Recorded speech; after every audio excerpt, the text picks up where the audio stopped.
আজ ২৫ আগস্ট ৮ বছর আগে ঠিক এই দিনে মিয়ানমারের সামরিক বাহিনীর গণহত্যা থেকে বাঁচতে লাখো রোহিঙ্গা প্রাণ বাঁচিয়ে বাংলাদেশে আশ্রয় নেয়। সেই দিনটিকে স্মরণ করে কক্সবাজারের উখিয়ার শরণার্থী শিবিরে পালিত হল রোহিঙ্গা গণহত্যা দিবস।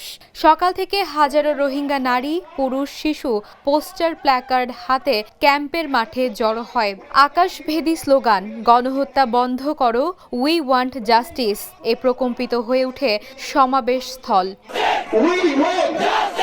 এর আগে এসব স্লোগান দিয়ে আশেপাশের বিভিন্ন ক্যাম্প থেকে সকাল থেকে রোহিঙ্গারা মিছিল সহকারে ফুটবল মাঠে জড়ো হতে শুরু করে। সমাবেশে পুরুষদের পাশাপাশি রোহিঙ্গা নারী, শিশুরাও যোগ দেন। পোস্টার, প্ল্যাকার্ডে রোহিঙ্গারা মিয়ানমারে ফিরে যাওয়ার দাবি তুলে ধরেন। সমাবেশে রোহিঙ্গা কমিউনিটির নেতারা বলেছেন, ২০১৭ সালের ২৫ আগস্ট মিয়ানমারের সামরিক জান্তার গণহত্যার মুখে লাখ লাখ রোহিঙ্গা বাংলাদেশে এসে আশ্রয় নেয়। সামরিক জান্তা রোহিঙ্গাদের বাড়ি ঘর পুড়িয়ে দিয়ে তাদের জায়গা জমি জবরদখল করেন।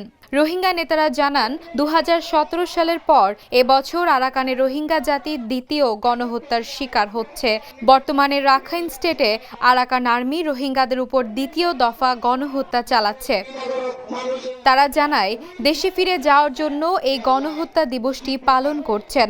অন্তর্বর্তী সরকারের কাছে প্রত্যাশা রেখে অনেকেই বলেন, এই দিনে মিয়ানমার জান্তা সরকার তাদের উপর গণহত্যা চালিয়েছে। এই দেশে আর কত বছর থাকব? আমরা আমাদের স্বদেশে ফিরতে চাই। মিয়ানমার আমাদের দেশ, অনতিবিলম্বে আমাদের নিজ দেশে ফেরত নিতে হবে। বাংলাদেশের প্রতি আমরা কৃতজ্ঞতা জানাই। আন্তর্জাতিক সম্প্রদায়কে প্রত্যাবাসন সফল করতে দেশটির পাশে থাকতে হবে।